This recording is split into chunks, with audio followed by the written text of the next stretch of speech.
Allá, ¿qué es lo que haces? Tú puedes romper el sistema presidencialista representativo que tenemos en el Perú. No lo puedes romper, porque si tú osas romper esa estructura que tiene años, lo que tú tienes que hacer es, dentro de este sistema, como por ejemplo como Bukele, digamos, ¿ya? Bukele está dentro del sistema. ¿Qué ha hecho Bukele? Ha hecho un proceso político, pero con conocimiento. Bukele no es un advenedizo. Ese pata sabe que el sistema funciona así. Está preparado. Ahora, para ser presidente, tienes que conocer economía política, geopolítica. Si tú no tienes experiencia, te van a pasear. Ahora, haces un proceso político, llegas al poder, tú tienes que garantizar sobre todo el Parlamento, porque los sistemas presidencialistas en el África y en Latinoamérica son representativos.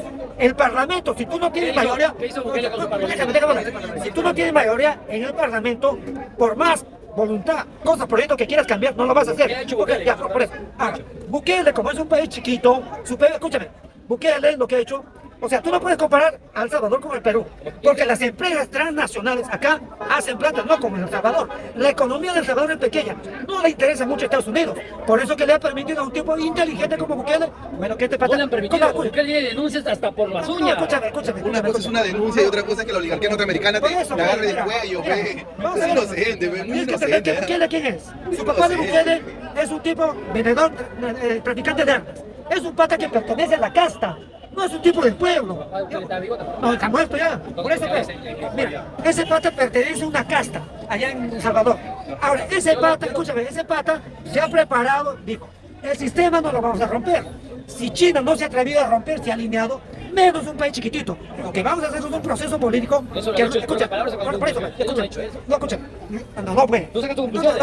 Lo que Bukele ha hecho es dentro del sistema.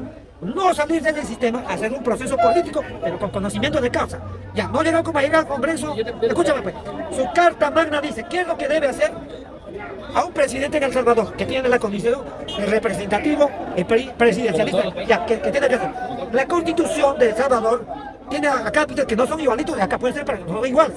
Entonces, lo que ha hecho Salvador, ha visto la Constitución. Yo como presidente veo mi Constitución, ¿qué me permite hacer mi Constitución? Amigo, un ratito, ya tú sabes que estamos gastando por el gallinazo en cosas de otro país. Necesitamos tener un país. No, demasiado. Al Estado, en este sistema, no te queda otra que ir por los cánones establecidos. Porque ¿qué país nos va a financiar, por ejemplo, la lucha de armas? Ya no hay. Entonces, ¿qué es lo que queda? El sistema que está diseñado. ¿Cómo llegar al Estado? Mediante un proceso político. ¿Qué es un proceso político? Armar organizaciones cohesionadas para ir a un proceso electoral con un partido, una organización inscrita en el Jurado Nacional de Elecciones. A la par de eso tiene que hacer conciencia política, el pueblo. Porque la idea es llegar al gobierno una mayoría parlamentaria.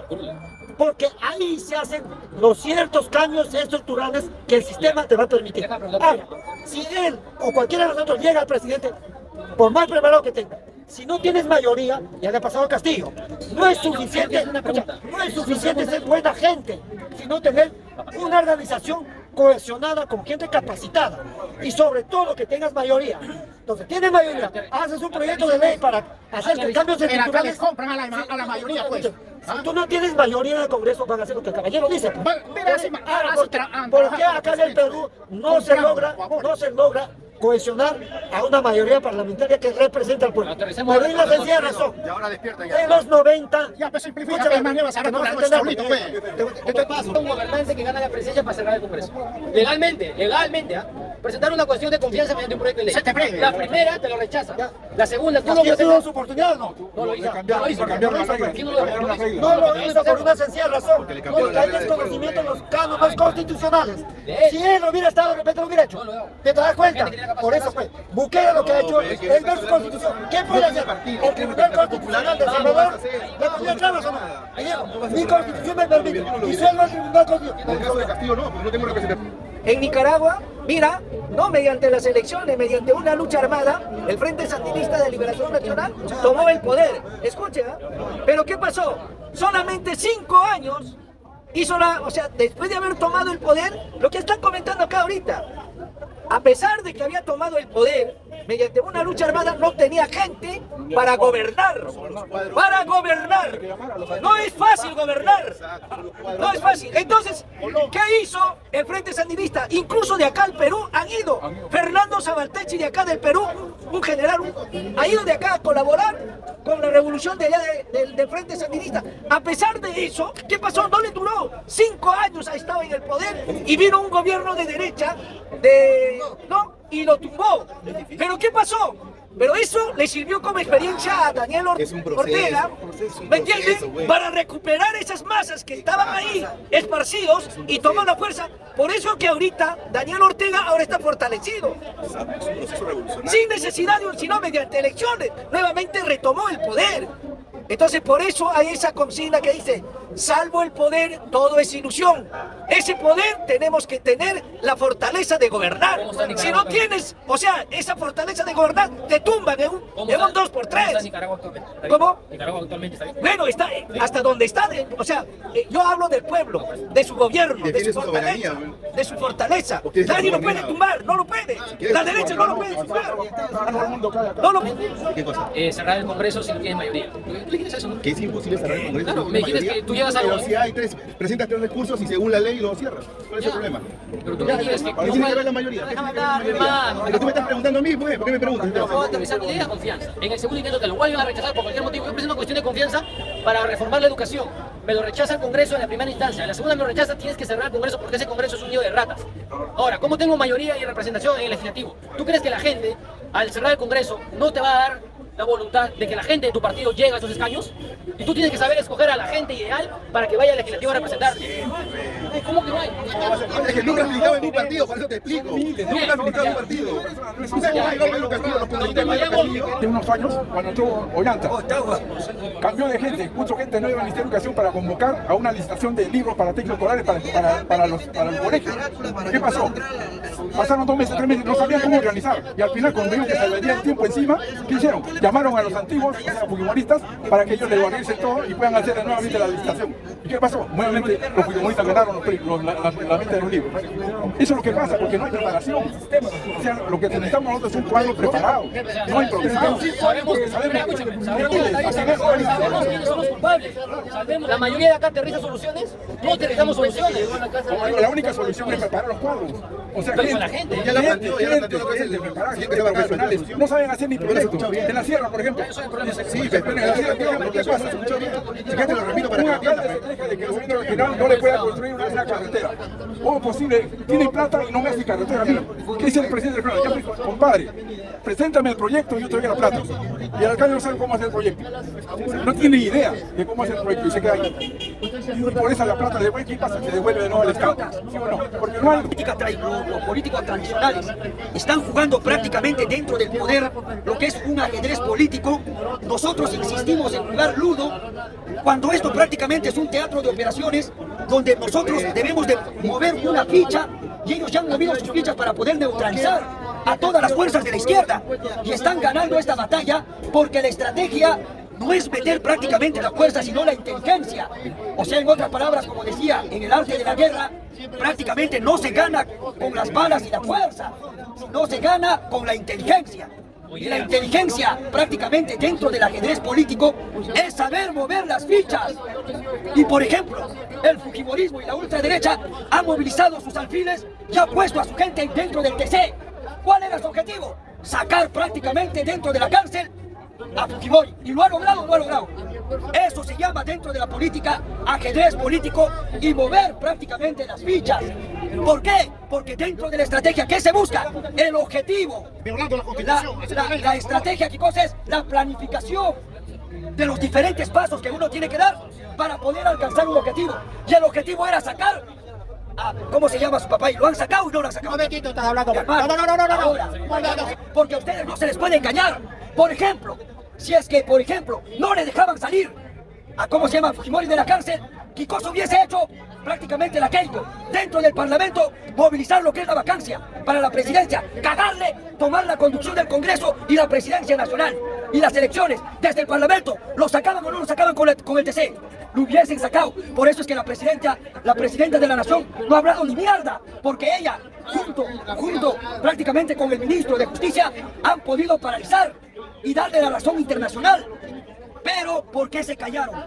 Porque ellos ya habían movilizado a su gente. La fuerza dentro del Parlamento es una fuerza prácticamente estratégica que ellos están movilizando. Entre la orden no hay estrategia.